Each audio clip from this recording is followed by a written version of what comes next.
Friday आ गया तो थोड़ी सी वीकेंड की बात कर ली जाए। फ्लेवर्ड बियर पीने वालों के लिए अच्छी खबर है। यूनाइटेड ब्रूरीज ने 2 नई फ्लेवर्ड बियर्स को लॉन्च किया है। क्या है खबर और क्यों देश में बढ़ रहा है फ्लेवर्ड बियर्स का चलन, इसकी जानकारी देने के लिए कंचन जुड़ी हमारे साथ। कंचन, गुड आफ्टरनून, बताइए। Good afternoon sir. सबसे पहले तो मैं आपको ये बोलना चाहूँगी कि फ्राइडे है और यूबीएल ने देखो किस टाइम पे ये अपनी प्रेस रिलीज निकाली है जो फ्लेवर्ड बियर लॉन्च की है, ताकि सीधा सीधा असर जो वीकेंड का है वो हमें आता हुआ दिखाई दे शेयर में, जो कि एविडेंट भी है। 1.5% की तेजी हमें यूबीएल में देखने को मिली है। बेसिकली 2 फ्लेवर बियर लॉन्च की गई है, एक तो मैंगो बेरी ट्विस्ट और साथ ही साथ लेमन मसाला। और सबसे पहले ये दमन और गोवा में ही की गई है और उसके ये बेसिकली एक टेस्टिंग है, इन दोनों स्टेट से स्टार्ट की गई है और उसके बाद धीरे धीरे करके इनका विचार है कि ऑल ओवर पैन इंडिया इसको लेके जाया जाए। और इसके अलावा भी इंडिया में काफी सारे ब्रांड्स हैं, जैसे कि आपको स्क्रीन पे अभी थोड़ी देर में दिखाई देंगे कि कितने सारे ऑलरेडी फ्लेवर्ड बियर के ब्रांड्स हैं जो लोगों के बीच में काफी ज्यादा लोकप्रिय है और काफी ज्यादा यूज किए जा रहे हैं। अब देख लेते हैं कि ग्लोबली जो बियर का मार्केट है वो किस लेवल का है। अगर 2024 में देखा जाए तो बियर का मार्केट साइज है करीबन $840 बिलियन का और 2030 तक ये उम्मीदें जताई जा रही है कि यहाँ पे करीब करीब हमें 10% की ग्रोथ देखने को मिले।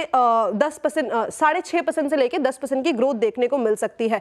और नॉर्थ अमेरिका जो है वो क्राफ्ट बियर का काफी बड़ा मार्केट है, यानी कि अगर हम ग्लोबल रेवेन्यू की बात करें तो नॉर्थ अमेरिका से अकेला करीब करीब 21.5% का यहाँ से रेवेन्यू आता हुआ दिखाई देता है। लेकिन अब बात करते हैं इंडिया का जो बियर मार्केट है वो किस तरीके का है। 2024 की बात करी जाए तो $13.5 बिलियन का मार्केट ये देखा गया है और 2032 तक उम्मीदें जताई जा रही है कि $21 बिलियन तक ये हमें नंबर जाता हुआ दिखाई दे सकता है। और स्पेसिफिकली जिस टाइम पे कोविड आया था, यानी कि 2019 के टाइम पे, 2019 से जो क्राफ्ट बियर का ट्रेंड है वो काफी ज्यादा फेमस होता हुआ दिखाई दिया है। अब बात करते हैं इसके पीछे के ट्रिगर पॉइंट्स की कि ऐसा क्यों हो रहा है। जो मिलेनियल्स है और जो जेनजी है उनके बीच जो फ्लेवर्ड बियर्स है वो काफी ज्यादा पसंद की जा रही है। इनफैक्ट जो ग्लोबल ब्रांड्स है उनका जो हमारी कंट्री के अंदर है बहुत पसंद की जा रही है ग्लोबल ब्रांड्स को इंडिया के अंदर। इनफैक्ट जो कम पीने वाले लोग होते हैं वो भी फ्लेवर्ड बियर को काफ़ी ज़्यादा पसंद करते हैं क्योंकि टेस्ट में वो ज़्यादा अच्छी लगती है। और साथ ही साथ जो लोग हेल्थ कॉन्शियस भी होते हैं वो भी इस पर खासा फोकस करते हैं।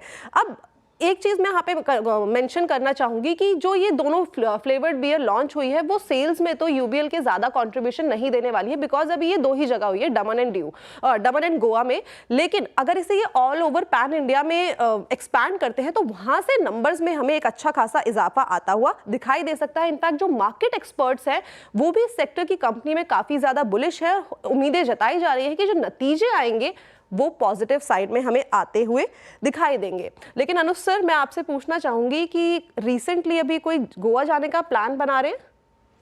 नहीं, अभी तो नहीं कंचन, होपफुली बाद में। खैर वैसे गोवा से मोह थोड़ा भंग हो चुका है क्योंकि जिस तरीके से आई थिंक गोवा से बेटर आजकल आपको बेटर डेस्टिनेशन मिल जाती है।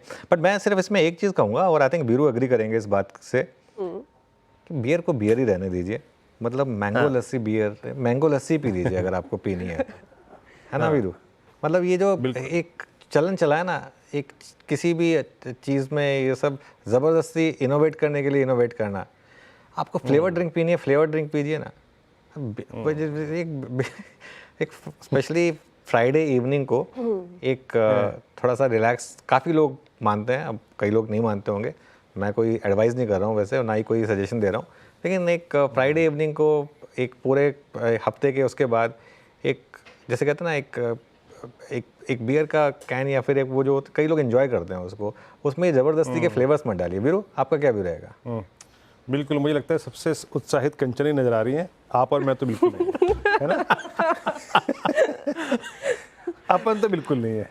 हाँ, आई थिंक ये शायद कंचन चाह रही थी कि आप पूछें ये सवाल। That was one way of, मतलब कंचन शायद जानबूझ के सवाल पूछा था कि आप उनसे पूछें उसके बाद काउंटर। ने मेरी मुंह की बात नहीं, मैं श्रेया से पूछना चाहूंगी। कल हम एक लिंक कर रहे थे, वहाँ पे श्रेया ने बोला था कि श्रेया जेनजी के अंदर आती है और यहाँ पे मैंने मेंशन किया था कि मिलेनियल्स और जेनजी में काफी ज्यादा फेमस है। श्रेया, आपका क्या टेक है?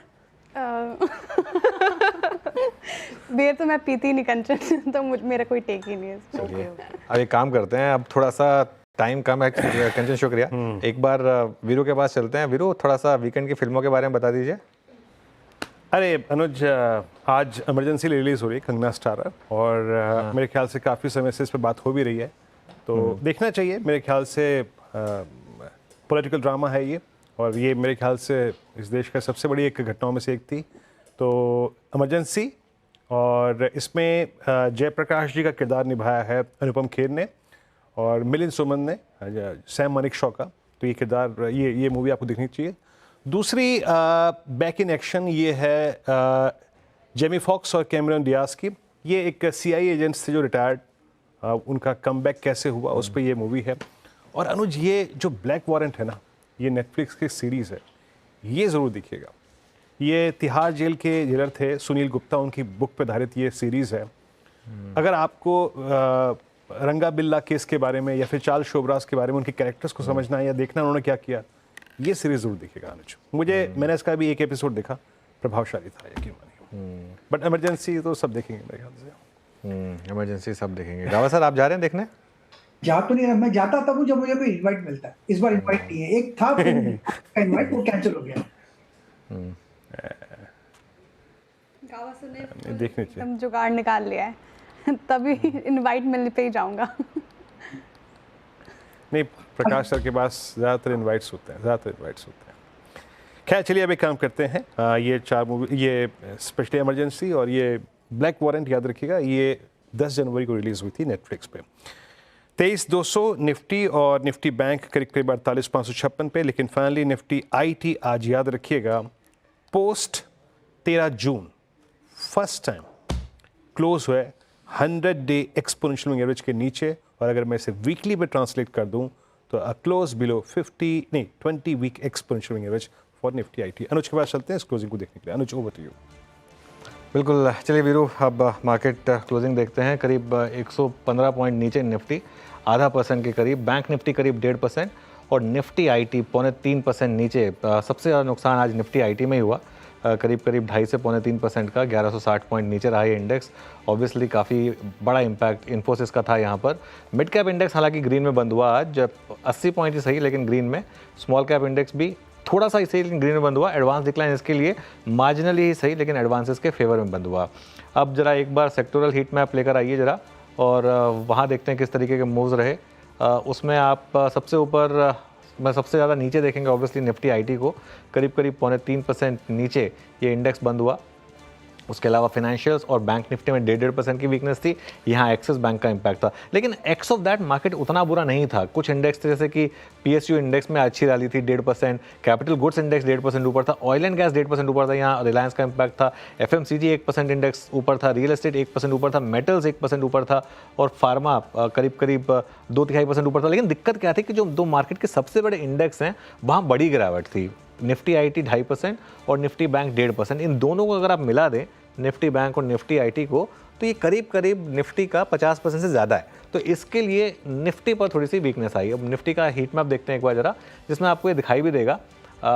निफ्टी का हीट मैप देखिए, आप ज़्यादा गेनर्स थे, मार्केट ब्रेथ भी पॉजिटिव थी, लेकिन जो लूजर्स थे उनका वेट बहुत ज़्यादा था। चाहे इन्फोसिस हो, चाहे वो आपका ICICI बैंक हो, चाहे वो आपका स्टेट बैंक ऑफ इंडिया हो, चाहे HDFC बैंक हो, ये रीजंस थे। हाँ, लेकिन एक तो स्टॉक थे जो बुल्स के लिए बैटिंग कर रहे थे। रिलायंस 1300 पर बंद हुआ, ITC में अच्छे गेंस थे, और उसके अलावा कुछ हद तक हिंदुस्तान यूनिलीवर, L&T और टाटा स्टील, यहाँ पर भी अच्छे गेंस देखने को मिले।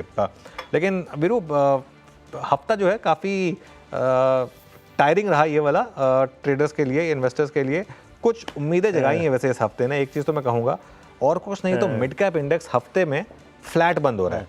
पिछले कई हफ्तों की गिरावट के बाद इस हफ्ते mid cap index at least flat बंद हो रहा है। और एक्चुअली मिड कैप इंडेक्स तो गेंस के साथ बंद हो रहा है, और निफ्टी शायद थोड़े से लॉसेस के साथ बंद हो रहा है। जी हाँ, लॉसेज। लेकिन निफ्टी बैंक की स्थिति खराब थी, लेकिन सही कहा अनुज ने, मिड कैप्स और निफ्टी फिर भी ठीक रहा। और याद रखिएगा, इस हफ्ते की शुरुआत की थी, हमारा ओपन था 23,195 और क्लोज है हमारा एग्जैक्टली इसी के जोन में। तो ठीक ठाक रहा ये हफ्ता, लेकिन हाँ, बैंक्स दिक्कत में थे इस हफ्ते। Let's hope for the best कि अगला हफ्ता बाजार के लिए बेहद शानदार रहे। मुझे श्रेया और साथ ही साथ अनुज को दीजिए आज्ञा। आपसे फिर मुलाकात होगी सोमवार की सुबह पूरे पैनल की मॉर्निंग कॉल में, उसके बाद मुनाफे की तैयारी में 8 बजे। तब तक के लिए नमस्कार and have a nice weekend.